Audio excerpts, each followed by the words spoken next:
Sir నమస్కారం sir. నమస్తే అండి. సార్ 'మంచు ఫ్యామిలీలో' గొడవ అనేక చర్చలకైతే దారితీస్తుంది సార్. మనకు తెలుసు 'మనోజ్' గారు, 'విష్ణు' గారు, 'మోహన్ బాబు' గారు వేరువేరుగా కూడా బౌన్సర్‌లను తెచ్చుకొని గొడవ పెట్టుకోవడం. 'మనోజ్' గారు 'విష్ణు' గారి బౌన్సర్‌లతోటి గొడవ పడడం, 'విష్ణు' గారు 'మనోజ్' గారి బౌన్సర్‌లతోటి గొడవ పడడం ఇవంతా కూడా చూసాం. అయితే ఇప్పుడు చాలా మందికొచ్చే డౌట్ ఏంటంటే ఈ బౌన్సర్‌లు ఎవరు? వీళ్ళని ఎవరు పెడుతుంటారు? అసలు ఈ కల్చర్ బౌన్సర్‌లు పెట్టుకునే కల్చర్ ఎప్పుడు స్టార్ట్ అయింది అని చెప్పేసి ఒక చర్చ అయితే జరుగుతుంది సార్. మరి బౌన్సర్‌ల పైన మీ ఒపీనియన్ ఏంటి? ఒపీనియన్ కాదండి. హ్మ్. బౌన్సర్ల చరిత్ర కొంచెం ఇంట్రెస్టింగ్ టాపిక్ అది. ఓకే. ఇంట్రెస్టింగ్ టాపిక్ అంటే బౌన్సర్ యాక్చువల్‌గా డోర్ సూపర్వైజర్‌గా ఉండేవాళ్ళు హ్మ్. బౌన్సర్.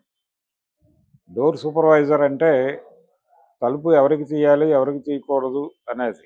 అలాగే తలుపు లోపల ఏదైనా డిస్టర్బెన్స్ ఎవరైనా క్రియేట్ చేస్తే వాళ్ళని హ్మ్. తలుపు యువతలకి పంపించటం అనేది వీళ్ళ విధి. హ్మ్.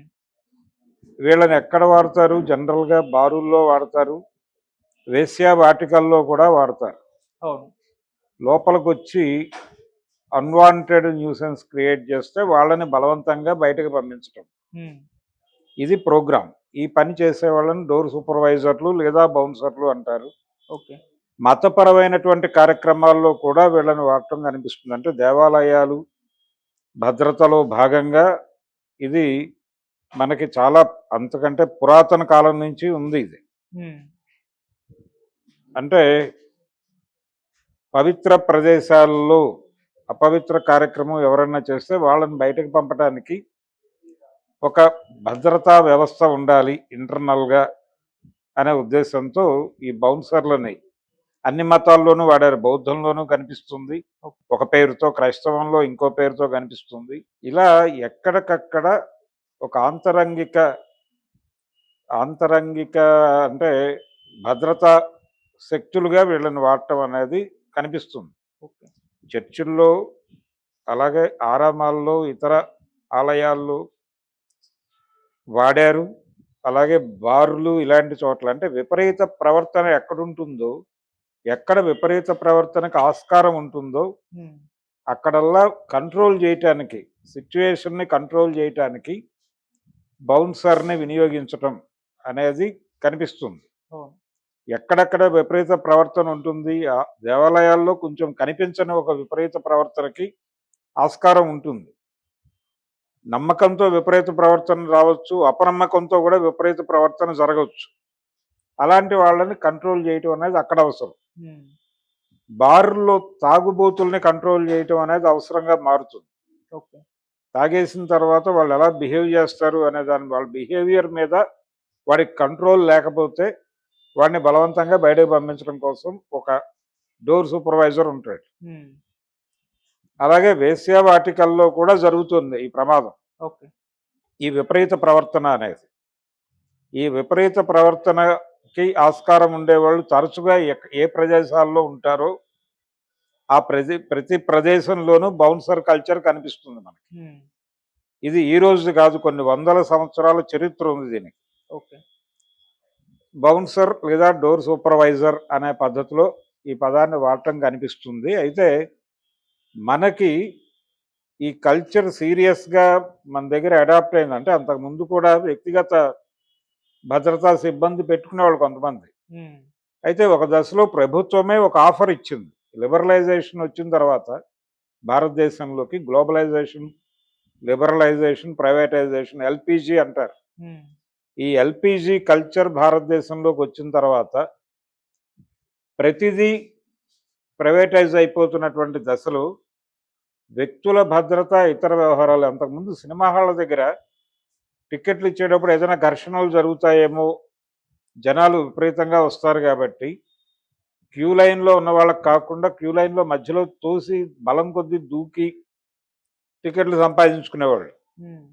ఈ తోపులాటలను నివారించడానికి ఆ సినిమా థియేటర్ యజమాని వెళ్లి పోలీసులను అడిగితే వాళ్ళు పంపించేవాళ్ళు. టీలు, కాఫీలు, టిఫిన్‌లు లాంటి అవసరాలు చూసుకునేవాళ్ళు తప్ప వేతనాలు పే చేసేవాళ్ళు కాదు. డబ్బులు ఇన్వాల్వ్‌మెంట్ ఉండేది కాదు. హ్మ్. అలా పోలీస్ ప్రొటెక్షన్ తెచ్చుకునేవాళ్ళు. అంటే పోలీసులు కూడా అదో రెస్పాన్సిబిలిటీగా భావించేవాళ్ళు. ఓకే.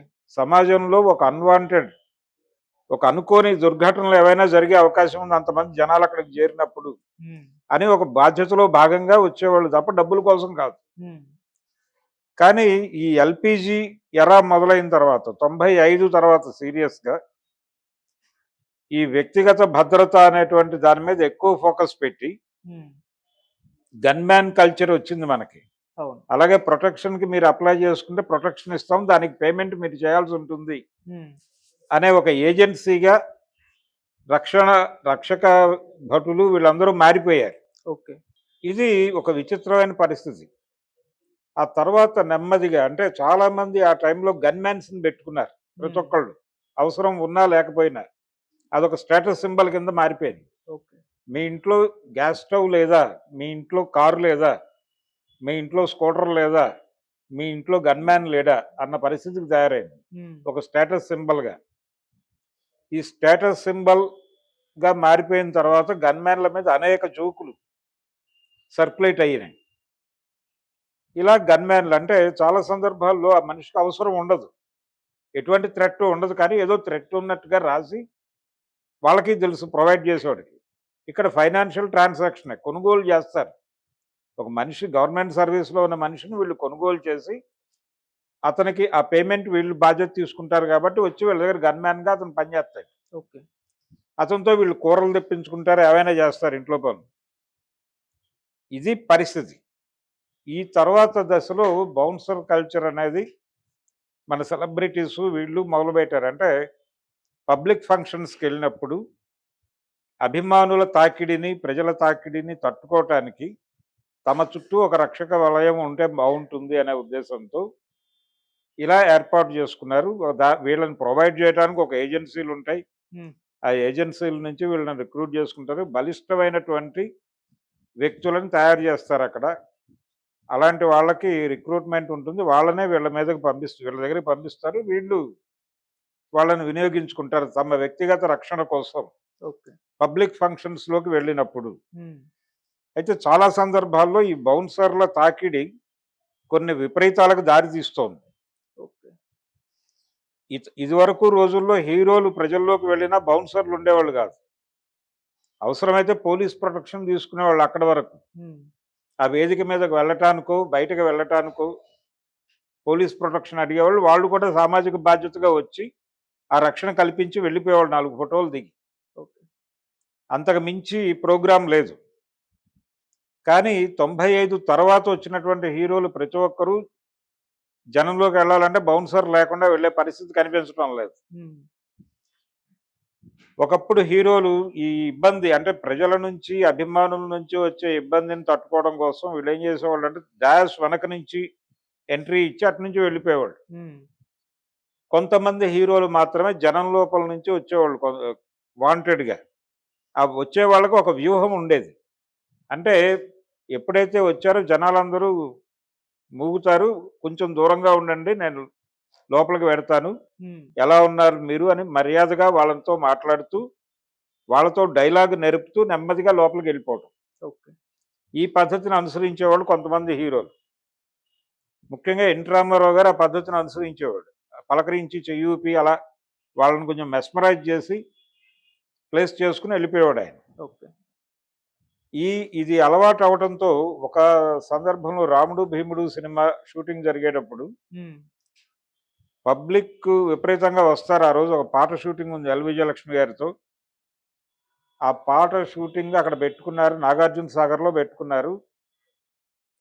గవర్నమెంట్ చేతులెత్తేసింది, మేము ప్రొటెక్షన్ కల్పించలేము, ఈరోజు ఇతర కార్యక్రమాలు చాలా ఉన్నాయి, ఉమ్, మీరు షూటింగ్ వాయిదా వేసుకోవడానికి అవకాశం ఉంటుందేమో చూసుకోండి అని. ఓకే. రామానాయుడు గారు ప్రొడ్యూసర్. రామానాయుడు గారు ఈ విషయాన్ని హీరో గారి దగ్గర ప్రస్తావించాడు, రామారావు దగ్గర. ఆయన ఏమన్నాడంటే పర్లేదు, నేను హ్యాండిల్ చేస్తాను, మీరు షూటింగ్ పెట్టుకోండి అన్నాడు. ఉమ్, పెట్టుకున్న తర్వాత ఈయన వెళ్ళి జనాలు విపరీతంగా వచ్చారు. వచ్చిన జనాలందరినీ ఉద్దేశించి మాట్లాడాడు. ఓకే. బాబు, ఇక్కడ షూటింగ్ జరుగుతుంది, ఒక పాట షూట్ జరుగుతోంది, మీరు కోఆపరేట్ చేస్తే తొందరగా అది కంప్లీట్ చేసి నేనే వచ్చి మీతో మాట్లాడతా. ఉమ్, ఓకేనా, మీకు అభ్యంతరం ఏం లేదు కదా అంటే, అయ్యో మాకేం అభ్యంతరం అండి, మీరు తొందరగా కంప్లీట్ చేసుకుని మాతో ఎక్కువ సమయం గడుపుతానంటే అన్నారు వాళ్ళు. ఎక్కువ టైం గడపాలంటే నాకు అక్కడ పని తొందరగా కంప్లీట్ కావాలి కాబట్టి మీరు కోఆపరేట్ చేయాలి అన్నాడు. ఉమ్, చేస్తామన్నారు. అంతమంది ప్రజలు సైలెంట్గా కూర్చున్నారు. వీళ్ళు పాట కంప్లీట్ చేసి వెళ్ళి వాళ్ళతో 2 గంటలు మాట్లాడి వెళ్ళిపోయాడు, ఆయన అయిపోయింది. No bouncer programme. అవును. ఇది అప్పటి కల్చర్. హ్మ్. కానీ ఇప్పుడు పరిస్థితి ఎలా తయారైందంటే అభిమానుల నుంచి వీళ్ళని ప్రొటెక్ట్ చేయటానికి అవును. చుట్టూ బౌన్సర్లను పెట్టుకునే కల్చర్ వచ్చేసింది. హ్మ్. అవకాశం ఉంది కాబట్టి పెట్టేసుకుంటున్నారు. ఒకప్పుడు బారుల్లో విపరీత ప్రవర్తన ఉన్న వాళ్ళని కంట్రోల్ చేయటానికి, వేశ్యావాటికల్లో విపరీత ప్రవర్తన ఉన్న వాళ్ళని కంట్రోల్ చేయటానికి, దేవాలయాల దగ్గర విపరీత ప్రవర్తన ఉన్న వాళ్ళని కంట్రోల్ చేయటానికి వాడినటువంటి బౌన్సర్లని వ్యక్తిగత సిబ్బందిగా మార్చి పర్సనల్ స్టాఫ్ అంటున్నారు వాళ్ళు.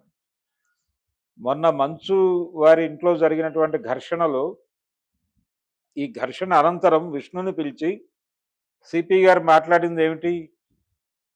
మీరు మీ బౌన్సర్లతో సహా ఇంట్లో ఉంటే ప్రమాదాలు వాటిల్లే అవకాశం ఉంది. అవును. మీ ప్రైవేట్ ఆర్మీలను బయట వదిలేసి వస్తాయి. హ్మ్. ఇంట్లోకి వచ్చేటప్పుడు చెప్పులు బయట విడిచిరండి అని చెప్పినట్టు మీ ప్రైవేట్ ఆర్మీని బయట విడిచి వస్తే కొంతవరకు ప్రమాదాలు తప్పవచ్చు అవును. అన్నాడు ఆయన. హ్మ్. ఈ పరిస్థితిని ఆయన చెప్పిన మాటలను చూసినప్పుడు నాకేమనిపించిందంటే హ్మ్. దీన్ని సెటైరికల్గా ఒక కథగా చెప్పచ్చు అనిపించింది. అంటే కథ అంటే ఒక భార్య భర్తకి ఫోన్ చేస్తాడు. హ్మ్. నేను అంటే ఫోన్ చేయగానే ఆవిడ అంటుంది, నేను 2-3 డేస్ నుంచి కనిపించట్లేదు అని. మీరు కానీ మీ బౌన్సర్లు కానీ కనిపించట్లేదు ఏమిటి ఇంట్లో అని. హ్మ్.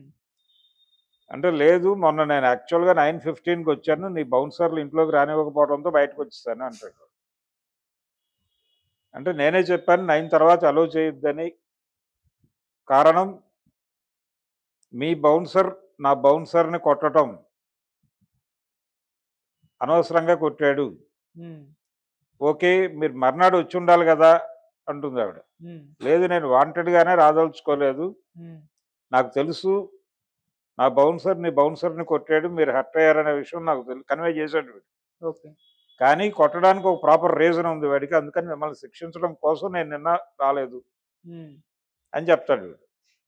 ఓకే, మీ బౌన్సర్లు మా బౌన్సర్లు అందరం కలిసి ఒక చిన్న సమావేశం వేసుకుందాం, హ్మ్. ఏమైనా ప్రాబ్లమ్స్ ఉంటే సార్ట్ అవుట్ చేసుకుందాం అన్నారు అనుకోండి ఆవిడ. హ్మ్. ఈలోపు ఇంకొక ఘర్షణ జరుగుతుంది అక్కడ. అంటే వీళ్ళ కొడుకో కూతురో వాళ్ళ బౌన్సర్లతో వీళ్ళిద్దరితోనూ హ్మ్. గొడవ పడితే ఒక పెద్ద హాలు, ఒక అంటే ఒక కళ్యాణ మండపం లాంటిది బుక్ చేసి వీళ్ళ బౌన్సర్లు వీళ్ళ పిల్లల బౌన్సర్లు అందరూ కూర్చుని ఇష్యూ సాల్వ్ చేసుకోవడానికి ఒక 500 మంది పట్టేటువంటి హాల్ బుక్ చేయాల్సిన పరిస్థితి రావచ్చు. ఓకే. భార్యాభర్తలకి తల్లి తండ్రి ఉంటే వాళ్ళిద్దరి తాలూకా వీళ్ళిద్దరి తాలూకా బౌన్సర్లు ఇలా యాడ్ అయితే ఏంటి పరిస్థితి? ఇప్పుడు మొన్న పుష్ప ఈవెంట్ చూసాం మనం. అవును. ఏది సంధ్యా థియేటర్లో. అవును. సంధ్యా థియేటర్లో ఆ రష్ క్రియేట్ అయింది కొంతవరకు అభిమానుల వలన అయితే, హ్మ్. ఇంకొంత భాగం బౌన్సర్ల షేర్ కూడా ఉంది దానిలో. అవును. ఈ బౌన్సర్లు హీరో గారిని ప్రొటెక్ట్ చేయడం కోసం క్రియేట్ చేసినటువంటి ఒక వాతావరణంలో జరిగిన తోపులాటలో బయట నుంచి పోలీసులు ప్రెజరైజ్ చేయటం, అంటే రోడ్డు మీద ట్రాఫిక్ ఎక్స్పాండ్ అవుతుంది, ట్రాఫిక్ ఇబ్బంది కలుగుతోంది అని వాళ్ళు అట్నుంచి ప్రెజర్ చేయటంతోనూ సంభవించిన ఒక తొక్కిసలాటలో అమ్మాయి చనిపోయింది, రేవతి అనే అమ్మాయి హ్మ్. కదా మనం అవును. చూసాం. సో ఈ బౌన్సర్ల తాకిడి అనేది, బౌన్సర్ల గొడవ అనేది చాలా పెరిగి ఒక పీక్స్ చేరుకున్న సందర్భం. హ్మ్. ఇలాంటి ఒక విచిత్రమైన ప్రపంచంలో మనం బతుకుతున్నాం. అంటే ఒక ఫ్యామిలీలో ముగ్గురు వ్యక్తిగత సిబ్బంది అంటున్నాం కానీ మంచువారి ఇంట్లో జరిగిన గొడవ తర్వాత ఆ పని మనిషి గారు బయటకు వెళ్ళి మాట్లాడుతూ హ్మ్. ఆవిడ మాటల్లో ప్రధానంగా ఒక పదం విపరీతంగా రోల్ అయింది, ఓకే. స్టాఫ్ అనేటువంటి పదం. అంటే పెద్దబ్బాయి గారి స్టాఫ్కి చిన్నబ్బాయి గారి స్టాఫ్కి మధ్యలో ఘర్షణ. వీళ్ళు అప్పుడప్పుడు పెద్ద ఆయన స్టాఫ్తో కూడా ఘర్షణ పడతారు. అంటే తండ్రి ఇద్దరు కొడుకులు వాళ్ళలో వాళ్ళు మాట్లాడుకోవటానికి, హ్మ్. అంటే ఈయన నుంచి తనకి ప్రమాదం ఉందని ఇద్దరు కొడుకులు అనుకుంటూ ఉండాలి. ఓకే. ఇద్దరు కొడుకుల్లో వాళ్ళిద్దరి మధ్య ప్రమాదం తండ్రితో పాటు హ్మ్. అని ఒక కొడుకు అనుకోవడం వల్ల అతనికి ఒక ప్రొటెక్షన్, ఓకే. అతనికి ఒక వ్యక్తిగత సైన్యం. వీళ్ళిద్దరి నుంచి తనకేదైనా ప్రమాదం ఉంటుందేమో అని ఇంకో కొడుకు వ్యక్తిగత సైన్యం. హ్మ్. అంటే టోటల్గా ఇంట్లో ఎటువంటి ప్రైవేటు సైన్యం లేని వ్యక్తులు ఇద్దరే కనిపిస్తున్నారు. ఓకే. ఒకటి అత్తగారు, 2 కోడలు. హ్మ్. ఒకవేళ వాళ్ళకు కూడా ఉన్నారేమో తెలియదు. ఈ కండిషన్‌లో ఒక ఇల్లు అంటే ఎన్ని గదులు కావాలో సంసారం ఉండాలంటే, ఎన్ని కిచెన్‌లు నడవాలి. ఇది పరిస్థితి. ఓకే. అందుకని ఈ బౌన్సర్ అంటే ఎప్పుడైతే లిబరలైజేషన్ వచ్చి సెక్యూరిటీ టోటల్లీ పర్సనల్ అన్నారు వాళ్ళు. హ్మ్. ప్రైవేటైజేషన్, లిబరలైజేషన్, గ్లోబలైజేషన్ వలన జరిగిన ప్రమాదం ఏంటంటే, అంతకుముందు సమాజంలో ఏ దుర్ఘటనకైనా హ్మ్.